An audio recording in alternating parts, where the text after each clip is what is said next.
por falar em traquinagem, por falar em corrupção no país, por falar, né, por falar em Petrobras, por falar no grampo que a presidente Dilma, que não foi ela que foi grampeada, foi o Lula que estava sendo grampeado pela Polícia Federal. E quando então ela oferece um termo de posse e diz para ele só usar em última instância, né, diante desse quadro alarmante de corrupção pelo país, envolvendo senadores, senador preso, envolvendo deputado, você sabe qual é o problema? Vou te dizer, é que só Deus para colocar isso na linha.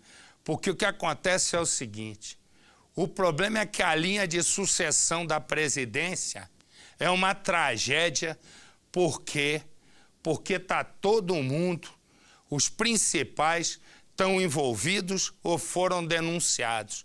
Olha, né, ou foram acusados, ou está acusado, ou está sendo investigado, ou já é réu. Vê se é possível um país progredir dessa maneira. Um governo, né, sob suspeição, que coloca um investigado na Lava Jato, o ex-presidente Lula, como superministro, na hora em que o homem quase vai preso, porque tem, nesse momento, um pedido de prisão sendo julgado para ele.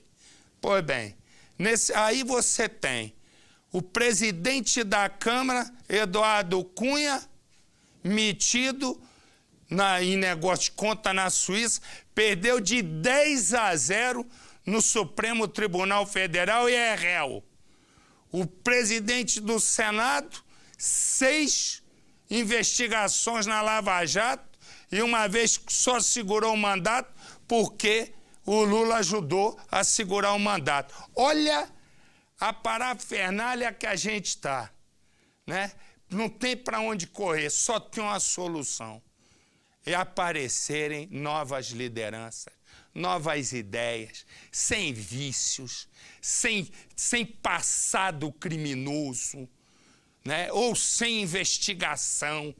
Não dá para a gente botar um ministro que está sendo investigado. Me desculpe, seja o Lula, seja eu, seja quem for. É uma questão ética, é uma questão moral e é uma questão ética. As duas coisas juntas.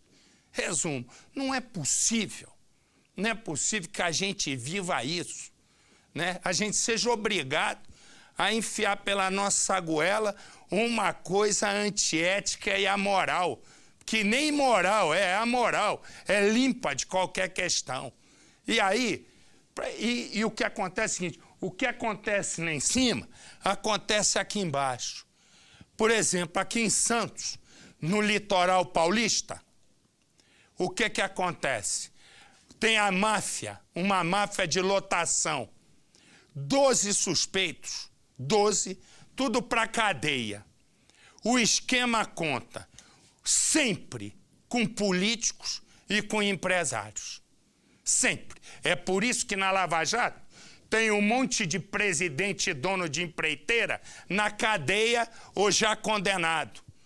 Porque parece que tem que ser movido o país à propina, à sem-vergonhice, à corrupção. Será que não dá para fazer nada com honestidade? Será que é preciso subornar? A pergunta que eu faço é simples, simples. Todo esse dinheiro dessa maldita Petrobras, né? Todo esse dinheiro foi parar no bolso de quem? De quem? De político. Todo. Foi financiar a campanha, foi enriquecer. Aqui, nessa história que eu estou falando, tem vereador, tem um vereador, tem o secretário de Assuntos Jurídicos de São Vicente, até o prefeito de São Vicente está sendo investigado com a máfia do lotação. Máfia do lotação. Pergunta que eu te faço. Não tem que purificar tudo? Não tem que mudar tudo? Tem que entrar um partido político, ou outro, qualquer um lá, mas enfim, que tenha rigor ético, que não aceite, se o cara tiver uma ficha corrida meio esquisita, fora. Não dá. E vender para o país uma coisa simples, que não é nem vender, que eu usei o verbo errado, é mostrar ao país que dá para se fazer política com ética, com moral, com decência, e não com delinquência, com traquinagem, com roubalheira. Tem que expurgar essa gente, tem que pegar o Congresso Nacional e expurgar. Não é possível a gente ter 500 e tantos congressistas, entre deputados e senadores, onde 99 respondem a processos no Supremo Tribunal Federal. E mais, fora os que estão sendo investigados agora. Como é que a gente faz um país assim? Como é que a gente constrói um país para os nossos filhos? Como é que a gente constrói um país para nossas famílias, para os nossos netos? Esquece, esquece. Isso é uma roubalheira. Uma roubalheira. É um ralo sem fundo. E ainda vem a presidente Dilma querer que a gente pague CPMF. É o que eu disse aqui, vou repetir. É como um pai que tem um filho drogado e aumenta a mesada do filho. Não tem que ninguém pagar nada. Tem que parar, interditar tudo, porque ninguém aguenta. Ninguém aguenta ver um sujeito que está sendo investigado. Eu não tenho nada contra o Lula, mal conheço ele, conversei com ele na vida 2 vezes. Agora, não pode. Não pode. Moralmente é impossível, eticamente é implacável a questão de você pegar um sujeito investigado por sítio, por palestra que tem que provar como é que ganhou dinheiro. 47% das palestras pagas por empreiteiras. Empreiteiras que estão presas, fazendo delação premiada. Me perdoa. Seja o Lula ou seja quem for, seja que partido for, se o Aécio Neves está metido nisso, investiga o Aécio Neves. Tem que investigar todos, mas tem que ser como a mulher de César. Não adianta ser honesta. Tem que provar que é honesta. É assim que tem que ser o país. Esse é o país que a gente precisa. Seja Aécio Neves, seja Lula, seja Renan Calheiros, seja Eduardo Cunha, seja Zé Sarney, seja quem for. Mas o Brasil precisa ser limpo, de ponta a ponta. Não tem partido, só tem um partido. Chama-se Brasil. É isso que nós temos que lutar. É por um país novo. Não é por essa esculhambação, me perdoa o termo. Não é para isso. Que a gente não sabe.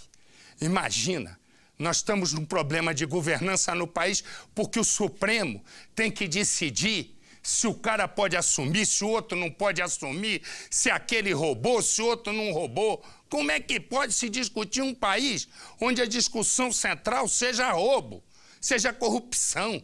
Não dá.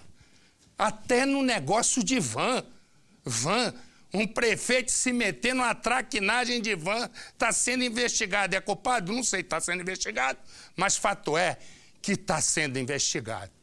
Põe no Cidade. 12 dos 18 suspeitos que haviam sido presos na operação foram transferidos do 5º Distrito Policial de Santos para o Centro de Detenção Provisória. Entre eles, o vereador Eronaldo José de Oliveira, o Ferrugem, o secretário de Assuntos Jurídicos de São Vicente, Simval Braz de Moraes. A polícia apura crimes de organização criminosa e lavagem de dinheiro envolvendo uma cooperativa de transporte de São Vicente, agentes públicos, políticos e empresários, no esquema que ficou conhecido como a máfia das lotações. Além das prisões, a Operação Martim Afonso também apreendeu 8 armas, mais de R$100 mil em dinheiro e vários documentos. De acordo com o inquérito, a suspeita é de que o vereador atuava como um lobista dentro da Câmara Municipal.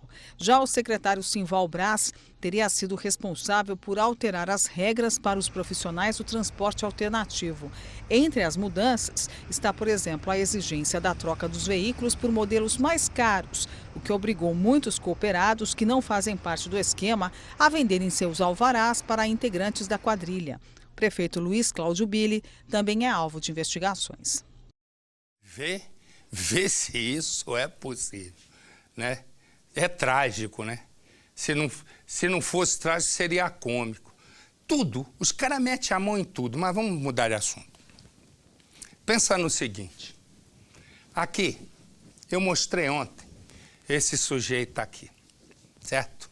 Ele matou a esposa, que se chama-se Deiviane. E ele matou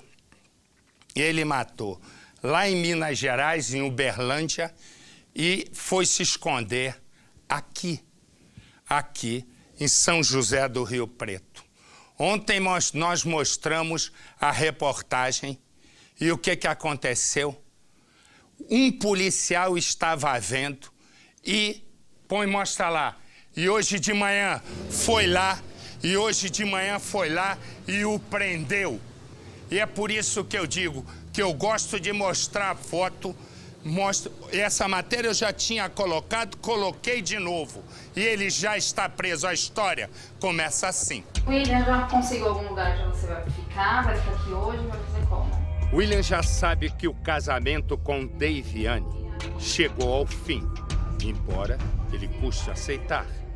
Você, se quiser, arruma um lugar pra você ficar. Não que morra de amor pela esposa, mas William não quer abrir mão do apartamento e do carro do casal. A casa vai ficar comigo. Não vai ficar com você, William. Você procura um lugar pra você ficar e a casa vai ficar comigo. Eu acho que é você que vai ter que fazer isso. E por isso, decide que não vai embora. Direitos iguais, minha filha. Se você pode ficar na casa, eu também posso ficar. Eu tenho filho pra criar, filho é William. nosso. Deiviane suporta tudo que pode. Ela mantém o casamento por causa do filho de 12 anos. O casal está junto há 14. Você vai ficar com nossa filha? Moça, você trabalha aqui? Trabalha sim. Eles se conhecem numa casa lotérica. Deiviane é atendente e chama atenção por ser uma moça bonita, sempre arrumada. Já William é meio desajeitado, mas usa uma conversa comprida para conquistar. Pense em alguém que passa a jogar na loteria todo dia. É o William. Dinheiro ele não ganha, mas o coração de Deiviane, pouco a pouco, vai se derretendo pelo moço. Tem que pensar pra ganhar, né? Eles passam a sapecar e logo estão casados. O problema é que o William é ciumento demais. E por isso o casal vive brigando. É piada agora, você me tirar do meu trabalho por ciúme idiota. Não tem quem aguente. Deiviane também não. Ela se cansa. Diz para o William que quer se separar. Eu sei, então pra mim terminou, William. Eu não quero mais, eu quero o divórcio, eu não quero mais continuar com você. Tudo bem, a gente vai arrumar o divórcio, vai. Para não perder a casa e o carro, William começa a planejar um golpe. Ele tem certeza de que jamais vai ser pego. No limite do que é capaz de suportar, Deiviane liga para uma cunhada e desabafa. Quer ser livre, até abrir mão do carro e da casa para o William a deixar em paz. Não aguento mais, William, sério. Enquanto isso, sem saber da conversa, William começa a colocar em prática um plano de morte. Agora quer levar tudo? Tá de brincadeira. Mas não vai levar mesmo. Naquele dia, os parentes de Deiviane a procuram sem sucesso. Não atende ao telefone, não responde às mensagens. A família então procura a polícia e mobiliza todo mundo em buscas da moça. Oi, como assim acharam o corpo dela? Até que alguém avisa. Um corpo foi encontrado no matagal. É Deiviane. Resta saber quem a matou. E agora? William comete erros e vai ser desmascarado. No dia do crime, o filho do casal vê um momento em que o pai pega um saco plástico em cima do armário. É o mesmo que está na cena do crime e foi usado para enrolar o corpo de Deiviane. Câmeras de segurança também registram o trajeto que o William fez de carro. Para enganar a investigação e tirar as manchas de sangue do carro, ele foi a um lava-rápido, mas não adiantou. E com tantos indícios, o quebra-cabeça é montado. William matou a esposa. Hein, William? Explica pra gente o que foi que aconteceu lá em Uberlândia no ano passado. Eu tenho que falar que eu tô muito arrependido do que eu fiz, tá? Só isso. Como é que foi que aconteceu? Ela entrou no carro, você chamou ela pra conversar? Como é que você levou ela até no canavial? Conta pra gente, William. Eu já falei tudo pros policiais, já, amigo. O que você falou pros policiais? A gente conversava com eles aqui, eles diziam inclusive que você sabia que ela estava viva quando colocou fogo lá no canavial. É isso mesmo, William? O local que ela foi encontrada não era canavial. Isso aí é que estão dizendo. Como é que você matou ela, então? Explica pra gente como é que você matou ela. Bom, enfim, ele fala pouca coisa, mas o fato é que ele confessou já aos policiais que matou, inclusive com requintes de crueldade, porque ele primeiro sufocou a mulher e, sabendo que ela ainda tinha sinais vitais, ele levou ela até esse canavial e colocou fogo. Pois é, isso ele já confessou pra gente. Ontem, a partir da matéria que saiu no Cidade Alerta, alguns policiais suspeitaram que conhecia essa pessoa. Então, com a imagem dele, nós consultamos os nossos arquivos, o nosso serviço de inteligência, desde ontem à noite, trabalhando nisso, e hoje de manhã nós conseguimos prendê-lo assim que chegou no local de trabalho. William e Deiviane ficaram casados por 13 anos. Os dois viviam em um conjunto de apartamentos com um filho de 12 anos. As brigas eram constantes entre o casal. Deiviane queria o fim do relacionamento, mas para se separar, William não abria mão do apartamento e do carro. O apartamento você não fica, briga por causa de bens.